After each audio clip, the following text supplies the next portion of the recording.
It was about, the year was 2010, maybe 2012. It was about approximately maybe 12:30 or 1 o'clock in the morning. I worked for a water company and I worked the late shift. I worked from 11 o'clock in the morning until 12 o'clock at night. During that time, it's very hard to get something to eat because when you're working on the pipe, dewatering the pipe, coning out streets, putting up flags and everything for traffic safety, you can't just break away, especially on the first night of the shutdown. So it's kind of hard to plan what you're going to eat. I got off of work one night within that shutdown and I was super hungry, and I stayed in a hotel room that was next to a Carl's Jr. So all day long I'm thinking, I'll be okay because all I have to do is stop at this Carl's Jr. and get a bacon western. And I love bacon westerns, and I was really looking forward to getting one of those. That was the highlight of my night. I'm staying in a hotel room, I'll give me some Carl's Jr. I'm going to watch the US Open because I like tennis. And I know I was going to play kind of late. They're going to do the reruns on the tennis channel. I knew that hotel had it. So anyway, I just want to say straight off the bat, I'm a believer in Jesus. I'm a follower. The definition of a Christian is just a follower of Jesus Christ. I don't want to say I'm a Christian because too many people say that, and there's a negative label on saying that, because there are Christians out there that are holier than thou. I'm not that Christian. So what I want to say is I just believe in Jesus, and it's important to this story I'm telling you about, this alien gray that I encountered. So anyway, I get off of work. I'm headed to this Carl's Jr. I'm feeling it. My stomach's feeling it. And we just want to get there. So I get there. I have an arrow board on my truck, which won't allow me to go through the drive-through. No problem. I park my truck off to the side where it's visible. I have my safety vest on, which was yellow, has a gray reflective on it, my company logo hat on. I look pretty official. I go to the window, explain to the young lady that I don't have the capabilities of going through your drive-through because you have a low hangover or cover that my arrow board will not fit through. But I would like to buy a bacon western, large fries, and one of those cookie chocolate cake things. I had to have my dessert. She denied me. She would not sell me anything because she says I had to be in the vehicle in order to purchase food. And I explained to her my situation. Been working all day. I'm a utility worker. I work on potable water systems and raw water systems. Probably some of that water that's coming into your restaurant. That's what I do. That didn't work either. And so I was upset. Didn't disrespect this lady, but I was pretty upset with her and didn't even let her know it. I mean, I gave her that look. I was just frustrated. I'm tired. I just want something to eat. I want to go back to my hotel room and go to sleep and wake back up and do the whole thing over again. I'm on a shutdown. I'm away from home. I'm in a hotel room that doesn't have a kitchen. There's a Chevron across the street from this Carl's Jr. that wouldn't sell me a bacon western. But anyway, I go to the Chevron, and in there they had a little mini refrigerator, and it had some Hot Pockets in it and some other various things. But I bought a foot-long Hot Pocket, which I've never seen in the store anywhere. You can buy a foot-long Hot Pocket. But I bought this Hot Pocket, and I'm angry. So I start telling the gas station clerk, because we kind of start talking. He's talking about me eating late, and I'm telling him I work on a shutdown. And so we get into a Hot Pocket conversation. And I explained to him what happened to me at the Carl's Jr. And he said, that's funny because she always sells food to the homeless people and they don't have a car. And so it was just kind of weird that I couldn't get anything to eat, but yet she's selling it to homeless people, which I wasn't homeless. I had on a vest. I don't know what her thoughts were, but that just made me even more angrier. So what I did was, my nose keeps itching. Anyway, so what I did was, got the Hot Pocket, I go outside, I'm leaning up against the truck. I'm leaning up against my truck, and I'm staring at this Carl's Jr. And this voice keeps coming out in my head. It keeps telling me to curse that Carl's Jr. And I'm like, no. In my mind, I'm not saying it, but I'm just thinking, And it kept saying it, and I kept getting madder and more angrier and more angrier. And the voice said it again. And I remember I got to the point where it was a weight upon me, to where all I could do was just shrug my shoulders, exhale, and say, God, bless that Carl's Jr.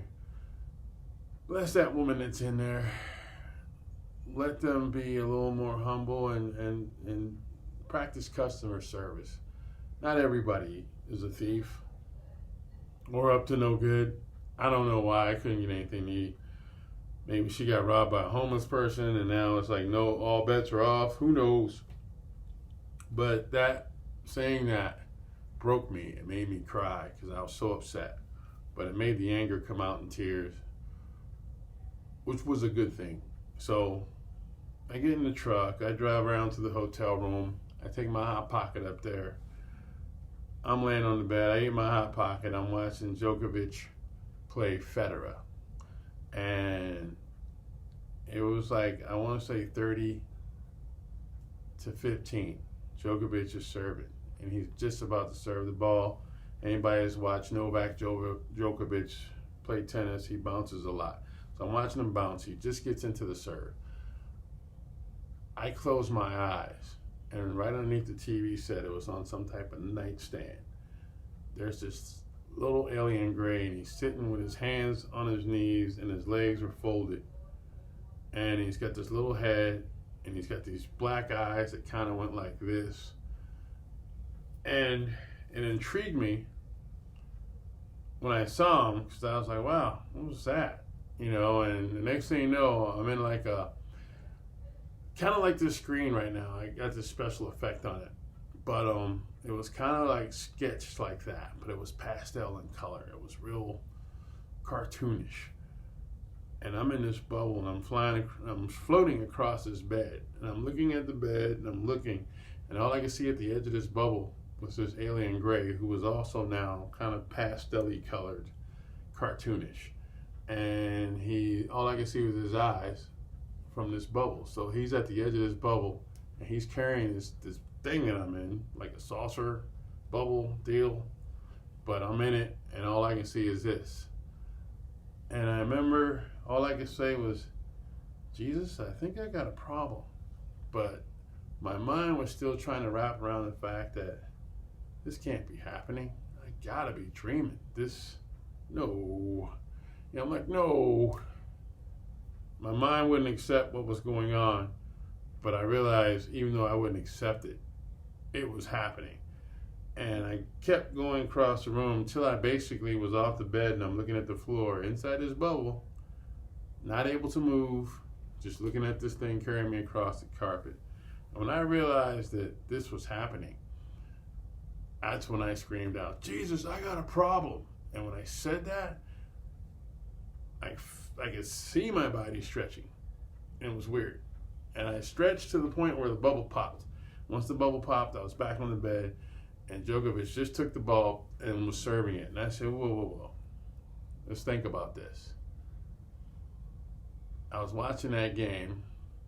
Djokovic was bouncing the ball. I'm going across the bed in a plastic bubble or a cartoon bubble. Kind of looked like this here. But it was, I can't explain it. It was like somebody sketched a picture of some alien carrying a bubble with me in it.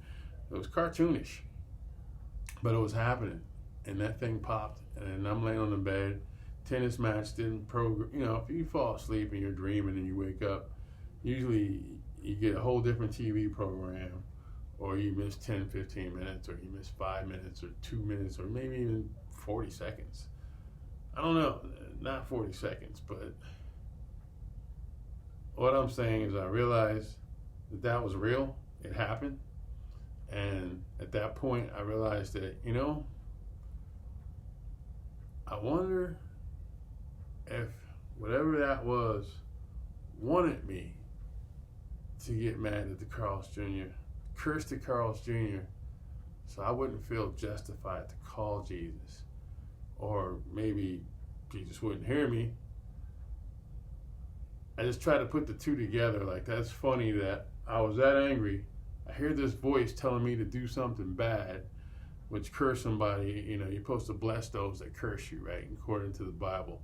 And then this voice was telling me to do the opposite, curse those, you know, and curse these people, curse that Carl's Jr. You can do it. God listens to you. And I was like, no, I'm not doing that. As much as angry as I wasn't going to do that. And I guess I'm saying that because I don't think alien grays, the things we see in the sky, are from some other planet. And it's possible they might show up soon.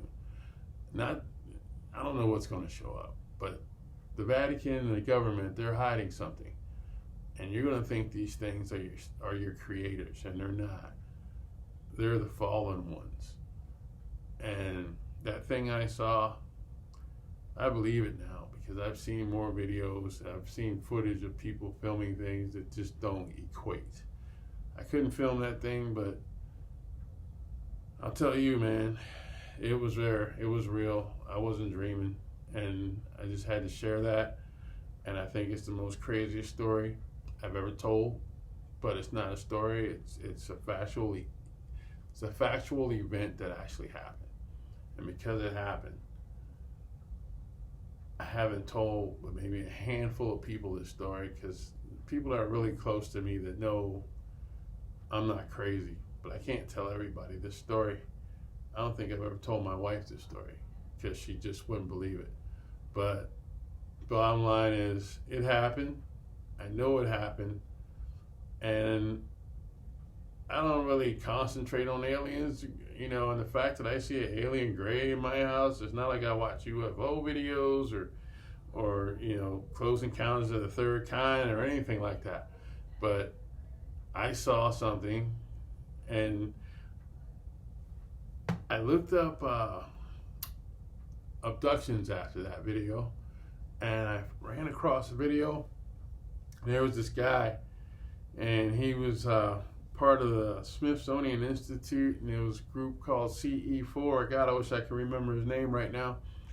But he was talking about, he used to be an extraterrestrial investigator.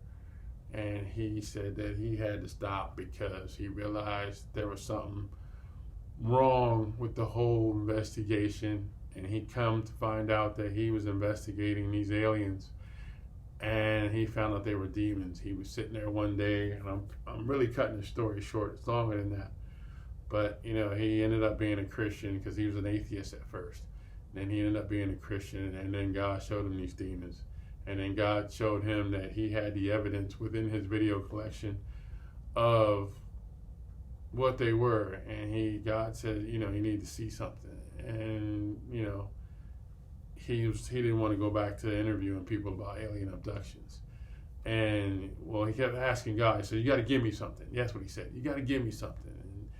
And God told him, you already have the information. You just haven't seen it yet. And so he goes and he looks through these videos, and he finds this alien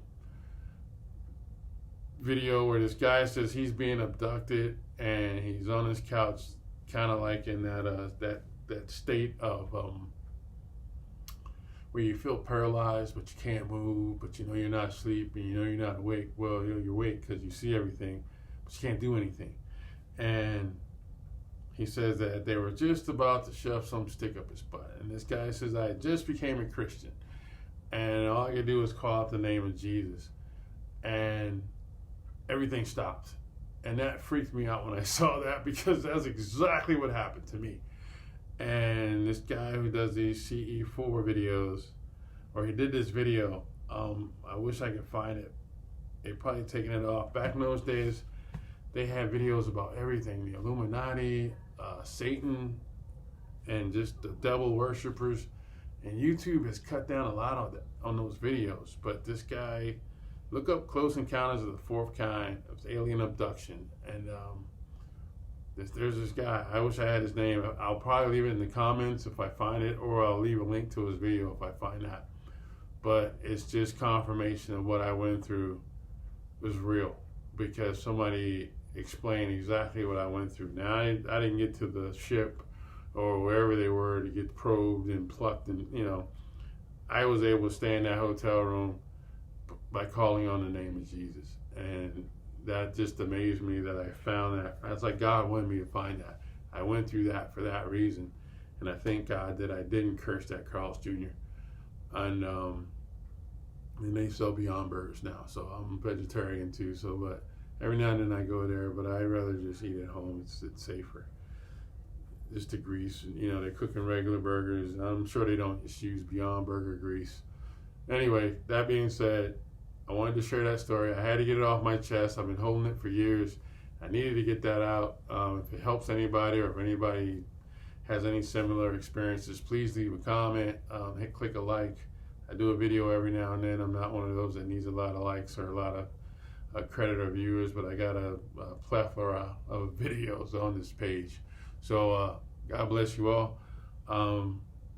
Yeah, man, I'd love to hear your stories. I'm kind of interested in doing research. And until then, God bless you. Stay safe and COVID free. Peace.